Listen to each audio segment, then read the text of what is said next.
I'm recording this a week after I've seen Dungeons and Dragons Honor Amongst Thieves, and I did so because I wanted to see box office wise how the movie was going to be doing 1 week in. And these are my thoughts and a spoiler review on Dungeons and Dragons Honor Among Thieves. Fun movie, definitely a popcorn movie. And what I categorize as a popcorn movie, something like an Armageddon or like a 2012.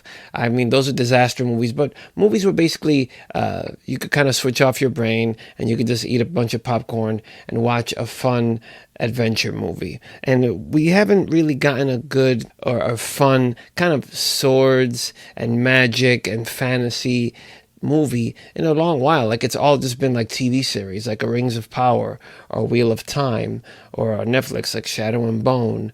We as an audience haven't really gotten something in the movies. Like, I mean, the last thing I can think of was something like a Lord of the Rings, which is many years ago by now, a Hobbit many years ago.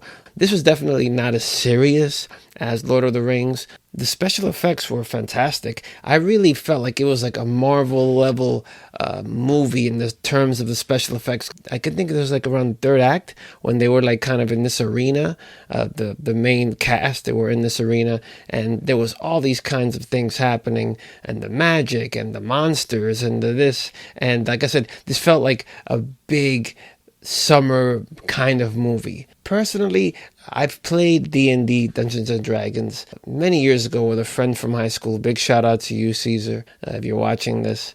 Had a really great time playing. Dungeons and Dragons holds, like, in terms of, for me personally, like a soft spot in my heart. It's not something I'm like the biggest fan of. Like I said, it's good times with good memories from high school, where I was kind of definitely like a little bit of an outcast, and I would hang out with this other kid who was also like, we were the smaller guys compared to the other guys who were bigger, and we were just like, we bonded over video games, and we got into playing D&D. He was into it, and he put me onto it, and I had a great time playing D&D. And then also as a kid, where there is an homage to that in this movie, I love the 80s cartoon, the Dungeons and Dragons 80s cartoon, where there is a scene in the movie where there's a group of characters that are dressed exactly like the cartoons from the 80s, and I thought that was very cool. Other homages that like I said, I'm sure that there are more, but my limited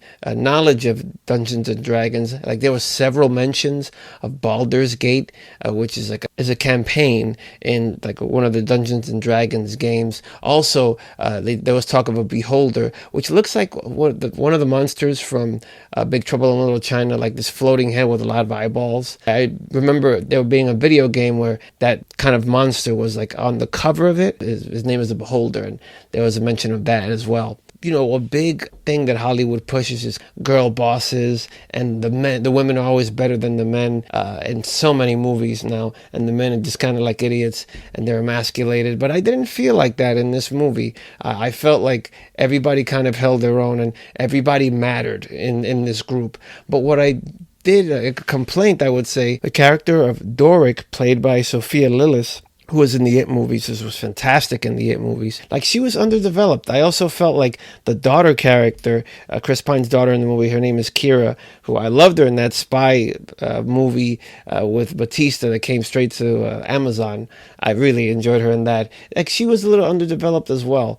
And especially with Doric, the first person I mentioned, she was in the movie like several scenes, but the people who seemed to have the most lines were Chris Pine, Michelle Rodriguez, and Justice Smith. In the beginning, it just kind of thrusts you into it. It has its comedy as well, which made it fun, and it has its great crazy action scenes. But I didn't really gel with the cast until the very end, where I even got a little emotional at the very end with things that happened in the movie with the cast. But I didn't care about them, and I think the movie, the way I felt, I could be completely wrong, but the way the movie is set up, be concerned with these characters right from the get-go, and I didn't feel that until the very end. And I also did not believe the Justice Smith character, Simon, trying to date Doric in the movie. It just completely was like not believable that she would even be attracted to this guy. Like I said, there was comedy in the movie, there were jokes in the movie, but when I went to go see the movie Thursday, a week ago from the time that I'm recording this, there was not a lot of people in the theater, and they didn't really react to the jokes in the movie. And my final little complaint is the character of the Paladin, played by Roger Jean Page. I hope I'm saying his name correctly. He was in that popular Netflix show, which I'm forgetting right now. But he was only in it for like a cup of coffee. And I wish that he would have, once he kind of joined the party for that one particular adventure, that he would have stayed with them until the end. But unfortunately, he didn't. And that was a complaint. I wish that he would have stayed with the group. Now, in terms of its box office, like I said, 1 week from the last Thursday when I saw it, and the date of this recording is April 6, 2023. The movie was released last week. So far, it's made 45 million domestic and worldwide 82 million. The movie cost about 150 million to make. That's the budget, but with the advertising and the marketing, probably add another 100 million. I'm assuming that figure. The movie in total maybe has to go above 250 million.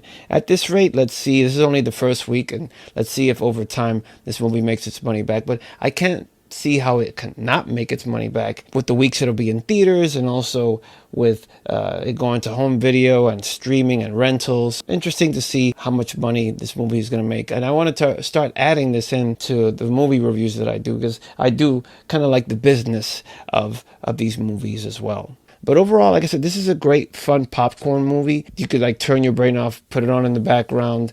Like if you're at home, like you have nothing to do, this is a cool movie to go see in theaters. But if it's not a must, you can totally wait for this one for streaming. But those are my thoughts. Of course, want to hear what you have to say. Post your thoughts, comments down below if you're watching this, wherever you may be watching this, or you can do so on the blog at paulhasfun.com. My name is Paul, and thank you so much for watching.